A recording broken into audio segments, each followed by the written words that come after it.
Bien, donc nous prenons le chapitre suivant. Après les anges, eh bien, nous allons voir la création de l'homme. Donc, notez bien que les anges ont été créés avant les hommes.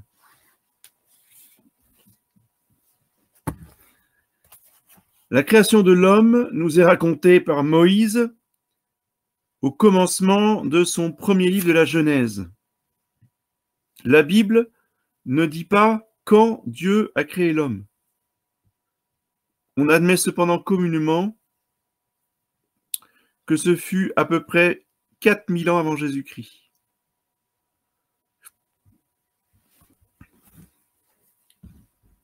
Dieu forma le corps de l'homme de limon et lui inspira une âme. Donc le limon, c'est de l'argile.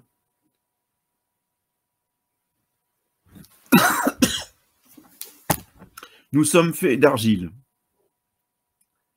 Comme la vapeur me la machine, ainsi le souffle communiqué par Dieu à l'homme vivifie son corps, c'est son âme. Il a insufflé l'âme à Adam. L'existence de l'âme est démontrée par le mouvement du corps. Puisque l'âme est le principe de vie, la vie est dans le mouvement. C'est par le fait que nous bougeons nous-mêmes, par nous-mêmes,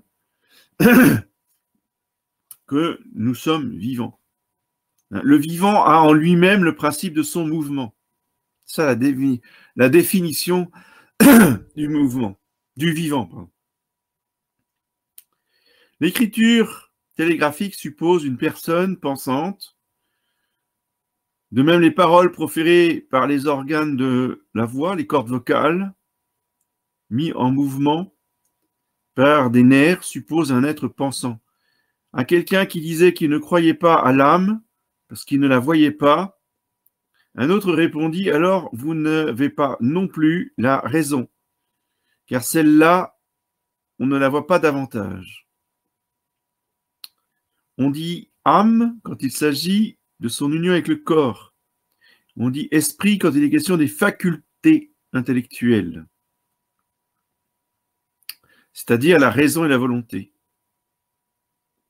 Il n'y a en nous qu'une seule âme.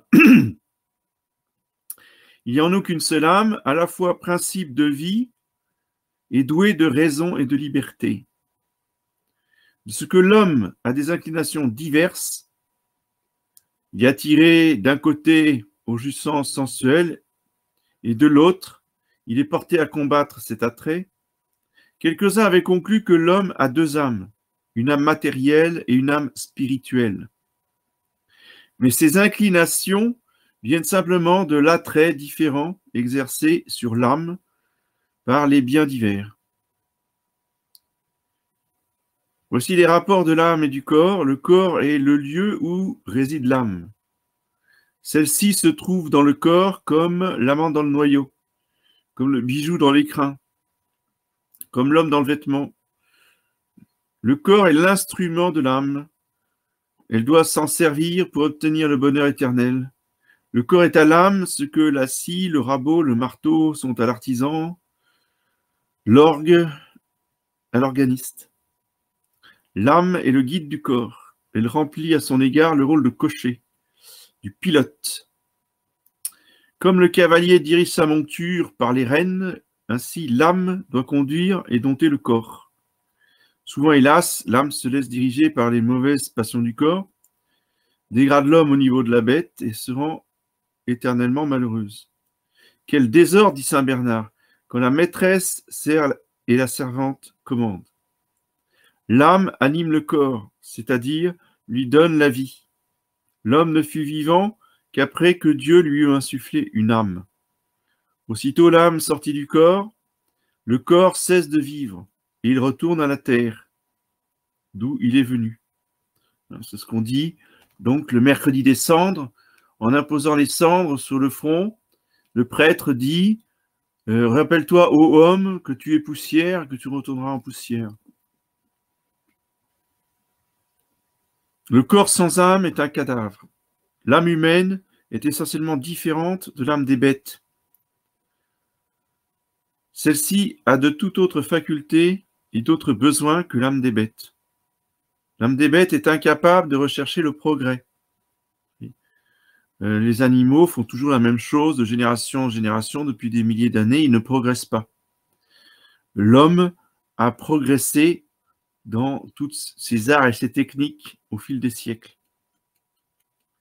L'hirondelle fait toujours le même nid depuis des milliers d'années. Guidé par son seul instinct, l'animal ne se rend aucun compte de ses actions. Il n'a aucun besoin intellectuel et moral. Il est parfaitement satisfait dans ses jouissances corporelles. L'âme animale ne peut donc pas être de la même nature que l'âme humaine. On pourrait donc dire l'animal a une âme, mais non pas il a un esprit. Et alors il faut faire très attention à des expressions actuelles qui sont très dangereuses. C'est parler d'animal humain. Donc, quand on va vous parler des animaux, on va vous parler des animaux non humains. Mon chien est un animal non humain. C'est totalement absurde. Ça ne veut strictement rien dire. C'est un animal, point. Et un humain est un humain. Un animal est un animal. Et c'est pour dire, si vous voulez, cela sous-entend que l'homme est un animal comme les autres. C'est une espèce différente d'animal. Ça vient couronner le bourrage de crâne qu'on fait dès les plus petites classes avec l'évolution de Darwin.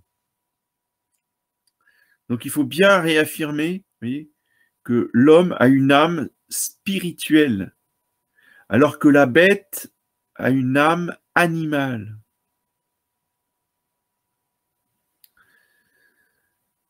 Spirago continue, ceux-là sont dans l'erreur qui s'imaginent que le corps humain a été produit par l'évolution d'êtres inférieurs. L'inférieur ne veut pas produire le supérieur. C'est un principe universel. Le moins ne peut pas donner le plus. Le plus peut donner du moins par dégradation, par déperdition d'énergie, oui. Mais le moins, par lui-même, ne peut pas donner le plus. Beaucoup prétendent que l'homme, ou moins son corps, est sorti d'êtres inférieurs par évolution. Ils croient qu'on peut expliquer ainsi les paroles de la Bible, disant que Dieu a formé l'homme avec le limon. Cette doctrine n'est pas reçue par l'Église, elle est même condamnée par l'Église.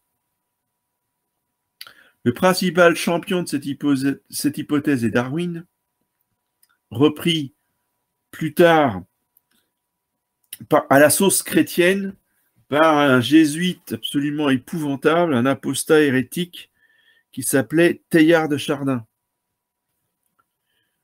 Donc Darwin, un naturaliste anglais qui croit que l'homme est descendu du singe par un développement successif. Cela est aussi impossible que la descendance d'un poids du châtaignier. De même que un chien ne fera jamais un chat. C'est pas possible. Mais parce que l'homme et le singe diffèrent fondamentalement tant par la structure corporelle que par la forme crânienne.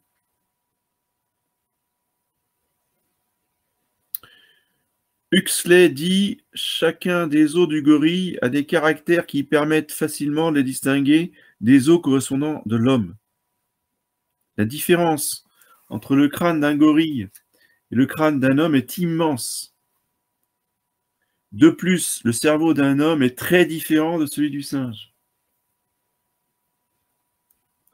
L'homme a en outre sur le singe l'avantage de la parole, l'avantage de l'expression des sentiments dans sa physionomie. Le singe est incapable de sourire. Il n'a pas la démarche et a une enfance assez longue. Non, alors, attendez. Il n'a pas la démarche droite de l'homme. L'homme, par sa croissance, a besoin d'assez nombreuses années et une enfance assez longue. C'est l'homme qui a besoin d'une enfance assez longue, pardon, évidemment. Il n'en est pas de même du singe qui se développe rapidement, comme tous les animaux. Hein. Le temps d'apprentissage d'un animal est relativement court, alors qu'un bébé a besoin de plusieurs années et n'est pas autonome, alors que l'animal est très vite autonome. L'homme peut arriver à 100 ans, le singe tout au plus à 30. Les hommes les plus dégénérés sont capables de culture, mais non pas le singe. Les paléontologues n'ont jamais trouvé un squelette indiquant ce passage du singe à l'homme. Ils ont constaté que durant des milliers de siècles, le squelette de l'homme n'a subi aucune modification. Les monuments les plus anciens de l'art et de la science prouvent que les hommes n'ont pas débuté par la bestialité. Au contraire, les traditions et la linguistique rappellent une civilisation et des temps meilleurs et font conclure à un degré de culture d'où ils déchurent de plus en plus par le péché ou par des fautes ou par des égarements. Et ça, c'est le mythe, si vous voulez, de l'âge d'or, hein, est universel dans les civilisations. C'est une dégradation de l'histoire du paradis terrestre. Il faut attendre le 19e siècle pour inventer un tel délire de l'évolution.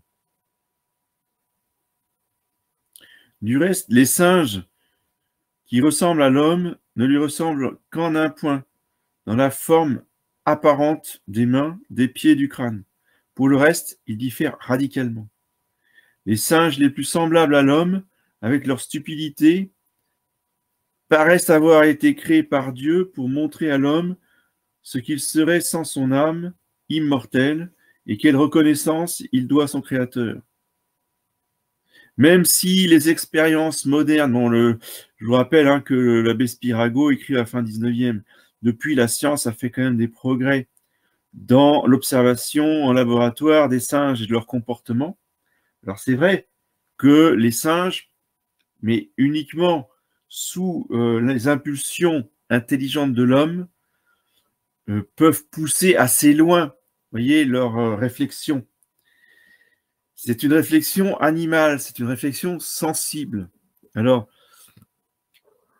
en philosophie, saint Thomas d'Aquin appelle cette réflexion de l'animal l'estimative. C'est-à-dire que grâce à la mémoire des situations, l'animal peut anticiper certaines situations. Oui. Mais il ne peut pas faire de progrès. C'est toujours, si vous voulez, il s'adapte, il peut s'adapter, oui, mais il n'invente rien, il ne fait pas d'invention.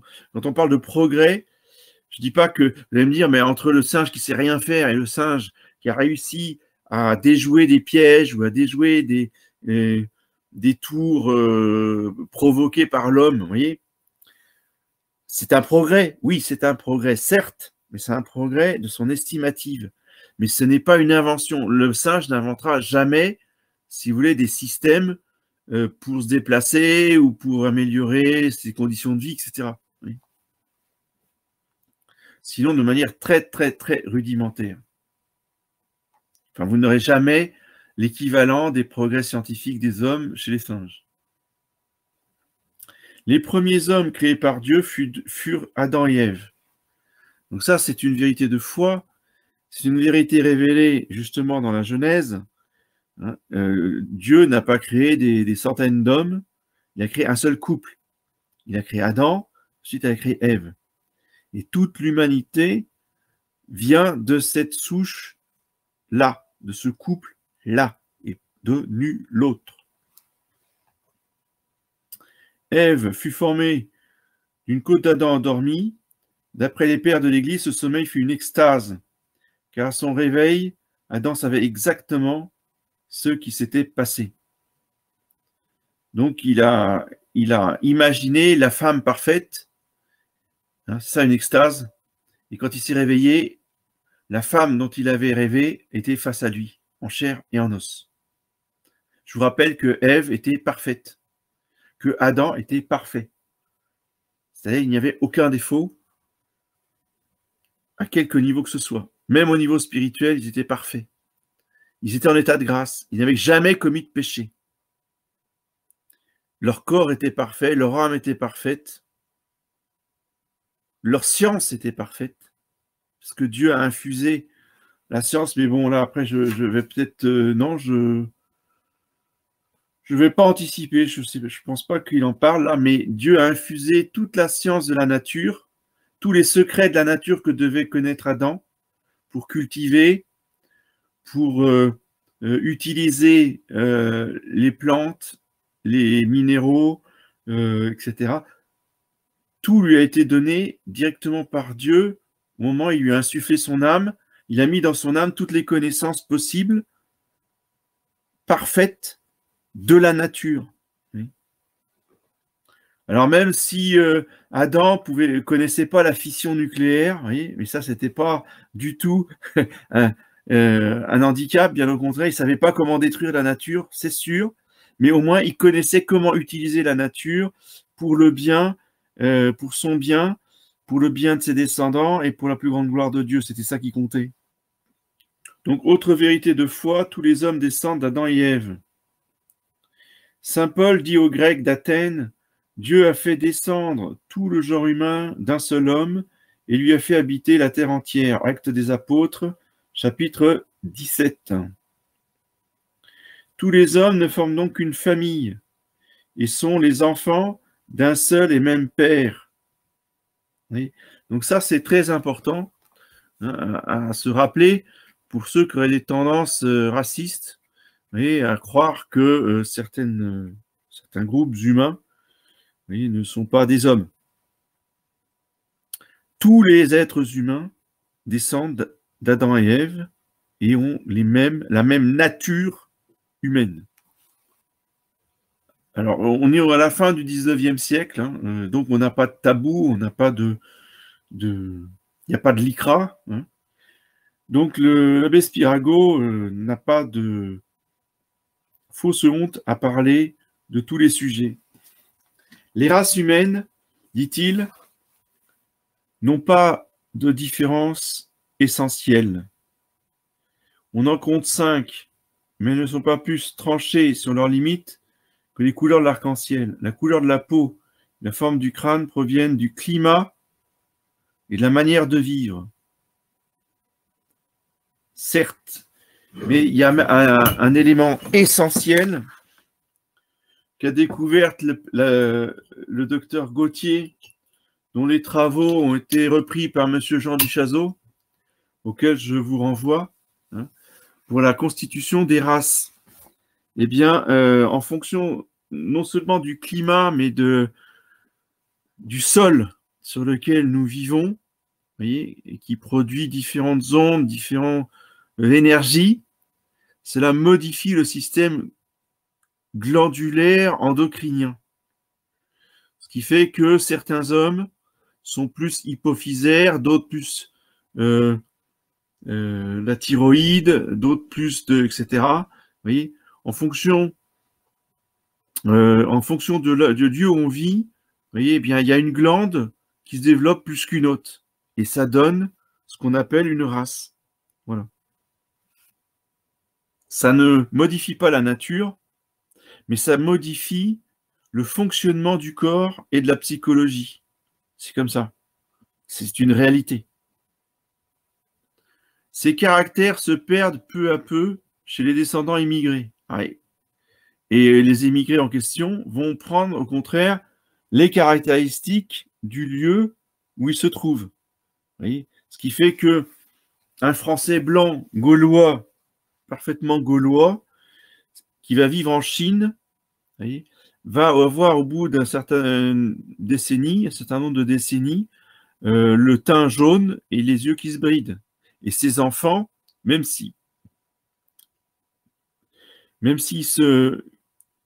il se marie, enfin disons, même s'il a des enfants avec une blanche comme lui, qui est venue en même temps que lui, vous voyez, ben, les enfants ressembleront beaucoup plus encore aux Chinois. Et de génération en génération, eh bien en fait, ils deviendront complètement chinois. Ils deviendront complètement jaunes avec les yeux bridés. On remarque le même phénomène dans le règne animal. Des bêtes de la race bovine perdent leurs cornes dans le nord et éprouvent de profondes modifications dans la formation du crâne. Les moutons transportés en Guinée prennent la forme du chien. À Angora, les bêtes se couvrent d'un poil long et soyeux. Les propriétés les plus essentielles du corps, le squelette, la durée de vie, etc., sont communs à toutes les races. Toutes ont les mêmes facultés spirituelles, intelligence, mémoire, volonté. Les langues et les traditions antiques de tous les peuples sur la chute originelle, le déluge, permettent de conclure à une origine commune de tous les hommes. De plus, les croisements entre familles de différentes races sont indéfiniment féconds. Il n'en est pas de même des croisements entre espèces différentes. Les hommes ne descendent d'Adam que corporellement, car l'âme est créée directement par Dieu au moment de la conception. L'âme de chaque homme est créée par Dieu. Ce n'est pas l'homme, c'est Dieu qui communique l'âme. C'est, dit le prophète Zacharie, qui a créé l'esprit dans l'homme, et c'est dans ce sens que le Christ a dit, mon Père et moi, nous continuons toujours à agir. Il continue à agir dans la nature, il continue à agir dans les hommes en leur infusant une âme spirituelle. De même qu'au baptême et dans la pénitence, le Saint-Esprit descend dans l'homme pour lui donner la vie spirituelle, ainsi Dieu, au moment de la formation du corps, lui communique une âme pour le vivifier. Il insuffle une âme à chaque homme, comme il l'a fait pour Adam. Il la crée au moment où il l'insuffle. Et cette insufflation est la création. C'est donc une erreur de croire que Dieu a créé toutes les âmes au commencement du monde, en même temps que les anges. Et puis ensuite, bien, il les insufflerait au fur et à mesure. Tertullien est tombé dans une autre erreur en prétendant que les âmes descendent des âmes des parents, comme un flambeau s'allume à un autre flambeau. D'autres vont jusqu'à prétendre que tous les hommes n'ont qu'une seule âme. Il s'ensuivrait que tous les hommes auraient une conscience unique, ce qui est démenti par les faits. De même, évidemment, la conséquence de cette vérité de foi que Dieu crée l'âme au moment où le corps est formé, au moment de la conception, eh bien, rejette, interdit, condamne, si vous voulez, l'idée de la métempsychose ou de la réincarnation. L'âme ne se réincarne pas à la naissance. L'âme est créée à chaque conception. Est-ce qu'il y a des questions sur ce chapitre de la création? Oui, bonsoir Monsieur l'abbé. Quelle est la limite entre la foi catholique et le créationnisme? Bonsoir, oui, vous avez des super questions. On ne va pas pouvoir y répondre en 3 minutes. Je vais essayer d'être le plus clair possible en peu de temps. Disons que le créationnisme est une théorie protestante. Oui. C'est pas pour ça que c'est faux. Hein. C'est pas parce que ça vient des protestants que c'est faux. C'est juste que comme c'est protestant, ils mélangent la vérité et l'erreur. Alors après, j'ai pas approfondi beaucoup le créationnisme, mais je crois que les fondamentalistes protestants, c'est surtout américains d'ailleurs, disent que Dieu a créé le monde en 7 jours, c'est-à-dire 7 fois 24 heures. Oui, c'est complètement délirant, l'Église n'a jamais dit ça. Mais aucun père de l'Église a soutenu une bêtise pareille. C'est 7 périodes, oui, mais ce n'est pas 7 jours de 24 heures. Mais pour autant, les créationnistes ont développé beaucoup d'arguments contre Darwin, et en cela, ils peuvent être source d'inspiration pour nous. Et on peut se référer à leurs travaux qui détruisent la théorie de Darwin. Donc, il faut faire, vous voyez, la part des choses. Alors, quand on est vraiment catholique, on croit que Adam et Ève ont vraiment existé et qu'on descend d'eux de génération en génération. Parce que j'ai toujours appris que le récit de la Genèse était un récit mythique. Oui, alors ça, ce sont des hérétiques, chère madame, qui vous ont enseigné ça. Vous voyez, c'est de la pure hérésie parce que l'Église, pendant 2000 ans, a toujours enseigné, jusqu'à Pie XII. Hein. Pie XII a fait une encyclique spéciale dans les années 50 qui s'appelle, ça y est, le nom m'échappe. C'est pas Divini Redemptoris, c'est pas ça. Bref, il y a une encyclique de Pie XII qui rappelle aux scientifiques, donc des années 1950, que ils ne peuvent pas, il y a des limites qu'ils posent à la science qu'ils ne peuvent pas dépasser. C'est de dire, bon, si vous voulez rechercher s'il y a eu une certaine adaptation des corps au fil des siècles, pourquoi pas, mais vous ne pouvez pas nier que toute l'humanité descend d'un homme et d'une femme créés par Dieu. Oui, parfaitement. Merci. Monsieur l'abbé, quelle différence faites-vous entre l'âme et l'esprit? Bon, ben, je vais juste répéter ce que je viens de lire il y a un quart d'heure. L'âme, c'est le principe de vie. Donc, c'est ce qui vivifie le corps. Donc, tout être vivant a une âme. D'accord? C'est le principe de vie, donc le principe de mouvement. Le brin d'herbe a une âme. Les arbres ont une âme, puisqu'ils bougent. Il y a un mouvement. Même si nous, on ne le voit pas, ce mouvement, il y a un mouvement. Parce qu'entre le gland et le chêne adulte, il y a eu un mouvement. Il ne faut pas le nier. Donc, il y a la vie. Donc, s'il y a la vie, il y a une âme. Les animaux ont aussi le principe de leur mouvement. Ils bougent tout seuls. Ils se déplacent. Donc, ils ont une âme. L'homme bouge tout seul. Hein. Il n'y a pas besoin qu'on l'aide pour courir par son propre mouvement. Donc, il a une âme. D'accord? Ça, c'est l'âme. Principe de mouvement du corps. Ah, ok, d'accord. D'accord? Et l'exception dans tout ça, c'est l'homme qui a non seulement une âme, mais il a aussi un esprit. C'est-à-dire que dans cette âme, il y a une partie de cette âme qui est une intelligence et une volonté.